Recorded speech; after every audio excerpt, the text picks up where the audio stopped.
Hello, everyone. It's Dan King here, as always, with another Fireside chat. Very much looking forward to chatting with David Henzel today. On the Fireside Chat show, we profile creator CEOs. So these are people with world changing business ideas and experiences who appreciate that growing a business doesn't have to be this mad, scramble, and it doesn't have to be an inhuman experience. You can build a business with great business strategy and creating, the space for a human-centric culture that has mindfulness in it, that has calm in it. And so very, very excited to be with David Henzel today. David, welcome to the show. Thank you for having me, Dan. So you are a holder of portfolio of a number of different companies. We'd love for you to just introduce yourself briefly to the audience and talk a little bit about what you do. Sure. So I have a company called Hobbies, which is the umbrella company of a bunch of different businesses. One is a few are outsourcing businesses and a few software as a service businesses. Since you mentioned it's about creating space and creating time. I'm an organization development nerd, so I tend to build businesses and manage myself out of them and then have business partners or GMs running these businesses, which allows me to focus on a new one and kind of do it all over again. And all the outsourcing businesses are running very smoothly and growing and don't need a lot of my input or time.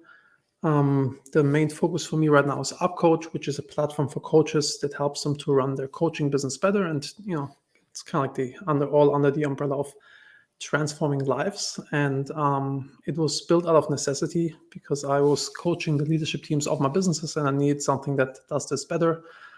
And I started building a software, and it got really good to the point that I reached out to a friend of mine, Todd Herman. He's a very well-known coach, and he wrote the book The Alter Ego Effect. Maybe if you've heard about it. And I showed him the software, saying like, "Hey man, I'm not a coach by trade, but I built this coaching software. What do you think?" And he said like, "This solves 80% of the pain points of my business. That's amazing. I want to invest. Can I be part of this?" And so we joined forces, and he's my business partner now. And this is where most of my time is going right now. Yeah. So, as a funny coincidence, I was just with a professional actor friend of mine recently who is thinking about alter egos a little bit. So I recommended that book to him. It's an excellent book. 2 days ago, I recommended the book to him. It's a great book. And you bring up an interesting point, which is you coach the leadership teams of your companies. And sometimes we think about a tool for a coaching business and we think it's only for professional coaches. But the reality is that coaching is a skill set. It isn't just an identity, right? And you don't have to just be a professional coach. There are people who use coaching as a skill set who are coaching, leadership teams of portfolio companies. It's applicable in so many places. I mean, every good manager has to be a good coach, because otherwise what do you do, right? You're not doing the work yourself. You kind of help people to grow and overcome hurdles and to get better. And I guess this is, my way of coaching without, being formally trained as a coach, just kind of like transforming human lives. I guess that's kind of under the umbrella of helping people to get to their peak performance. Yeah. So what are some of the big problems in coaching that Upcoach solves? Let's go a little deeper. How could a CEO, right, who's listening to this, a CEO of a smaller, medium-sized business, how could they use Upcoach? So Upcoach we also use to run our businesses, and as I mentioned, I have a few outsourcing businesses, so we always have to like onboard new people and train them up so they can actually fulfill the job. So we have courses in there, so people can take courses to leverage up their skills. We have agendas in there, so you can kind of you can run all your meetings in there. And all these things that the interaction that the coachee has with the system kind of flows back into the CRM. So you have like a CRM where you can see how everybody's doing and, how they're doing in terms of the to-dos that have been assigned to them, how they're doing in terms of the courses, or it's basically an integrated system that makes this a lot easier. And the reason why I started building this was before I had a course, a do-it-yourself online course, and I had a 7% completion rate on this course, and I thought like, hey, this really sucks. There must be more. And actually, it's looking into public numbers. It's not that bad in terms of having a 7% completion rate. But once I switched to cohort-based coaching, like group coaching, basically, I have a 93% completion rate now. Kind of completely flipping it on its head. And so this is like the thing why I really got so excited about this tool and invest into building out more, because then you can actually really change people's lives. Because the course that I initially had is called Managing Happiness. It's about how to apply business principles to family life, kind of like EOS, Entrepreneur Operating System, for your personal life. Yes. And I did this to have a positive impact in the world. I didn't want to make money with this. I had a really successful exit a few years ago, and it really bugged me that people bought it but did not complete it, so hence not having the transformation. And with the cohort-based thing, it just worked so well that I got really obsessed about building software, helping coaches, helping basically anybody, even if you want to transform your customer to get this information into their head. 7% to 93%. Now you got me excited and really curious. So something about that switch from individual to cohort is a big part of the reason for that, it sounds like. Could you tell us more? I think it's the positive peer pressure. So you don't want to be the person who's not doing their homework. You don't want to be the person in the group that's not pulling their weight. And we have tools in there. We have like a group habit tracker, so you can see your habits and you can see other people's habits, giving this positive peer pressure. We have a to-do system in there where you can see your to-dos and other people's to-dos. Are they doing it or not?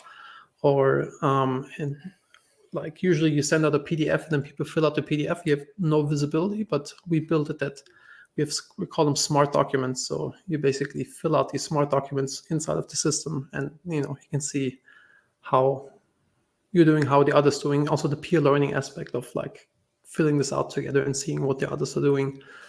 I guess these are key components that make it drive the high completion rate. Yeah. And the fact that you're able to drive a high completion rate, that right there is a piece of evidence that you're onto something really, really powerful here, because managers, leaders all want their employees to grow. And historically, it's been a real struggle to measure growth. It's all well and good to talk about, hey, we want growth, but actually measuring it and driving those kinds of results, that's applicable across an organization. You're onto something extremely powerful there. I think it's been a lot of fun building this. Very, very rewarding. And also, I never had, I've been in this like software space for over 20 years, and I never had a product where we had such good product market fit. People really lose their shit. Can I curse?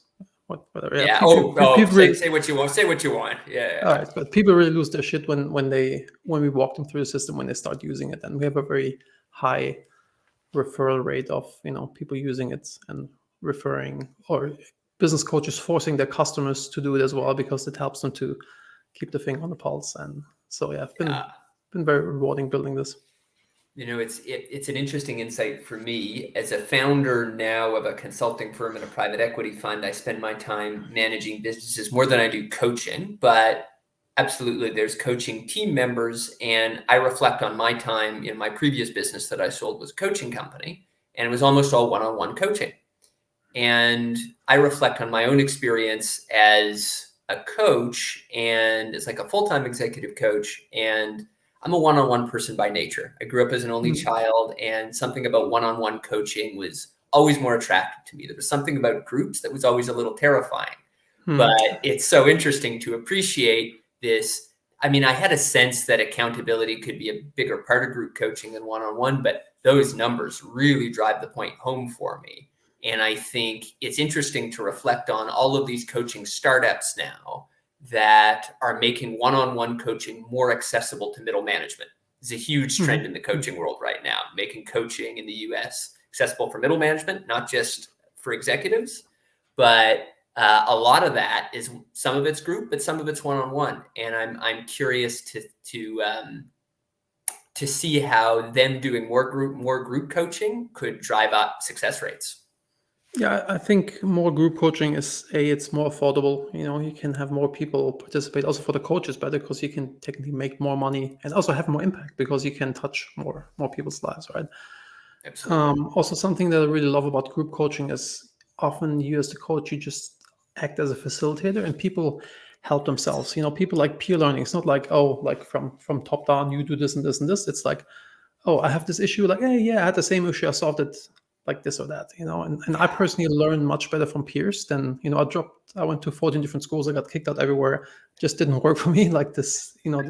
I was raised without authority from my parents, Yeah. and so this model didn't work for me. But like learning from peers works really well for me and for a lot of people as well. Yeah. This classic classroom structure at times, if you're not careful, one-on-one coaching can move in that direction. And while if you're trained formally as a coach, you're trained in curiosity, right? It's not a setting where you're supposed to be an authority figure. It's very easy, if you're not careful, to fall into that trap. And I think it's much less likely to happen in a group setting where you're speaking less frequently as coach and others are contributing to the learning journey more. Yep. Another reason why I want to, or why I built this, is because I always like to manage myself out of things. So the Yeah. idea is, that once you have the system and everything's like really systematized in this software, it's much easier to have somebody else take over, maybe even somebody who took the course before.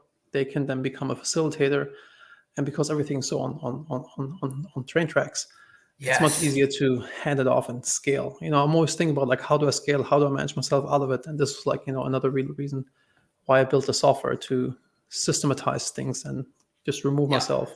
And Yeah. I'm a lazy person. I like Yeah. to.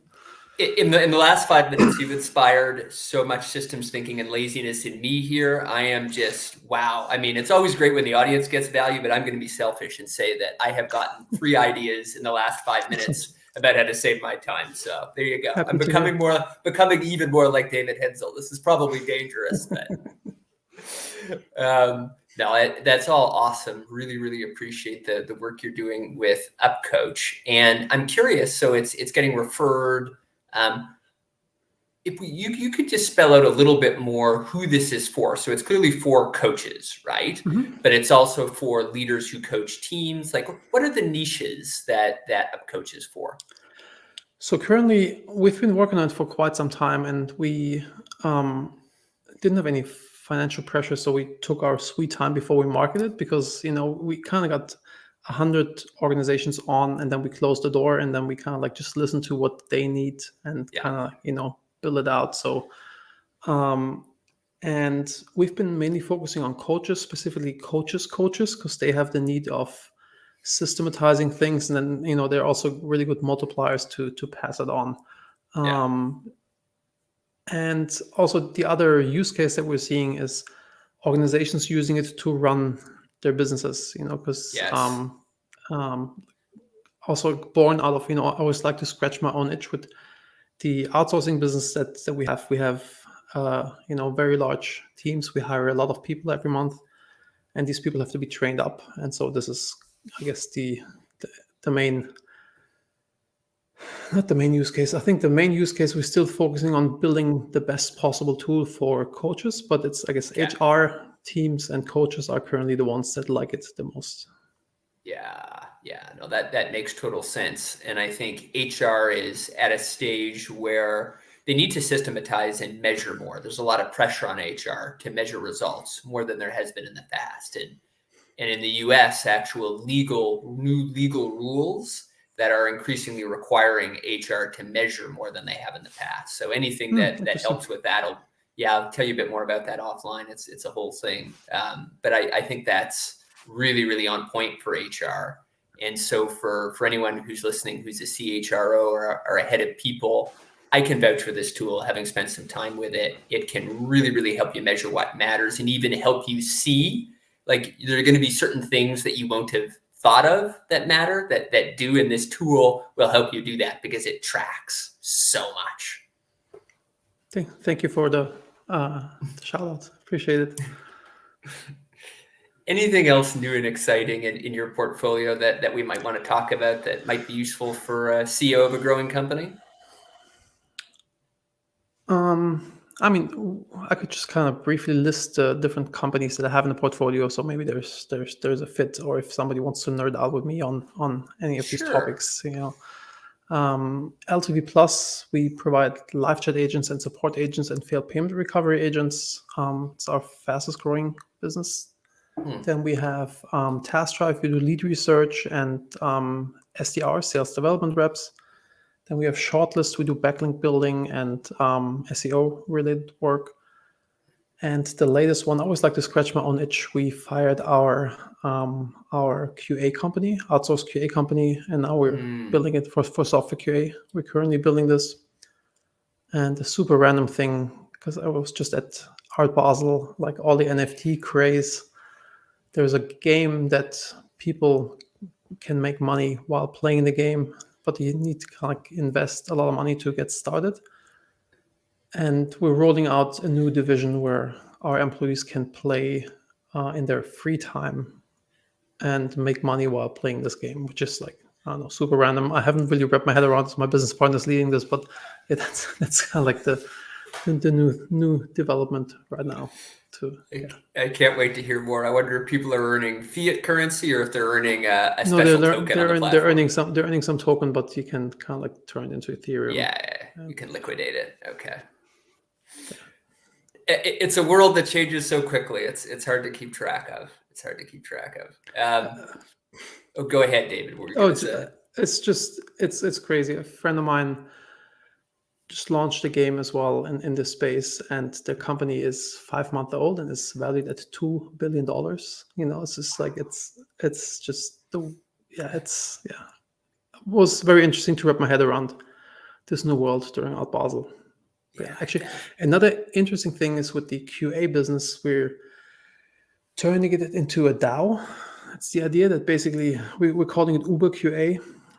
It's quality assurance service, and the idea is that the Uber drivers own Uber. So we kind of like also as a social good thingy. Like when I got into the whole when I got back into business after I sold my last business, it was triggered by reading Conscious Capitalism. Yes. For those of you who are not familiar with it, it's like the old idea of having a business is you have to increase shareholders' value. That's the only reason why a business exists. And the conscious way is you have to do good by all stakeholders, meaning suppliers, customers, employees, the planet, yada, yada, yada, right? And this really resonated with me. And this is why I got back into business and got really excited about getting back into business. And I want to build some outsourcing companies because I want to employ as many people as possible and give them a good place to work, good salary, put food on their plate, etc.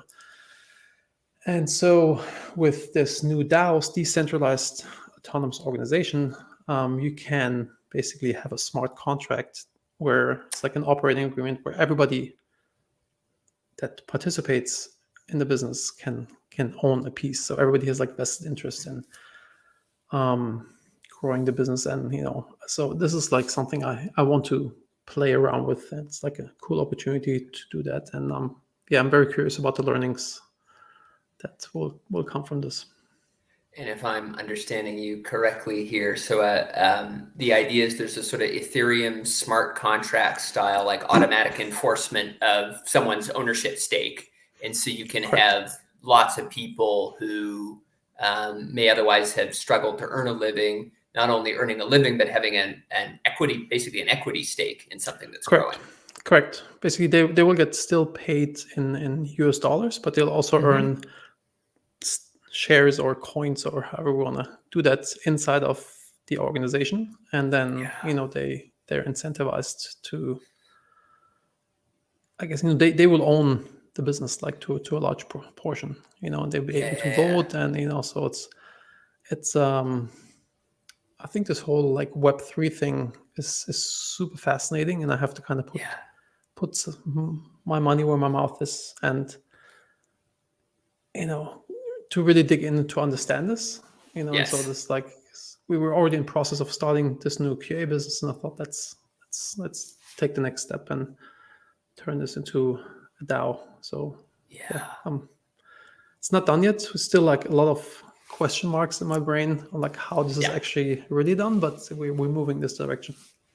Awesome. Well, I'm excited to see how you create. It's a really, really exciting possibility. And so So going to be following what you're up to there, David.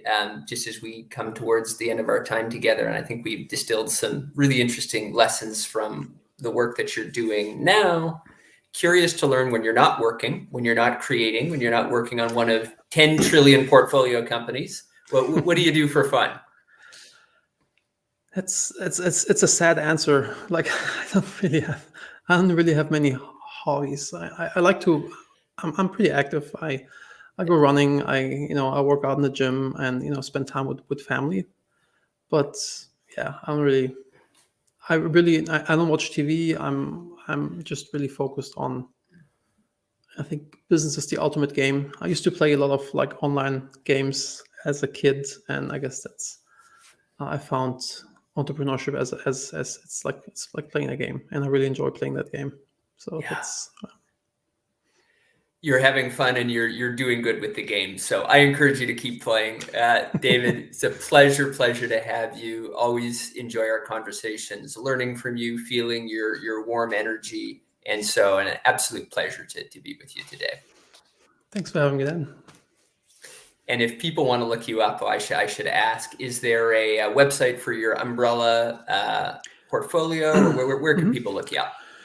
Yeah, you can find me under howwesolve.com. That's the umbrella company. You can also go to henzel.com, which is my personal site. You can also, if you want to contact me, david@henzel.com or on your favorite social network. But please mention that you heard about me at Dan's podcast, because I get so much spam here and there. But then if you mention this, then I'll definitely connect and happy to chat. Great to have you, David. Speak to you soon. Take care. Thank you.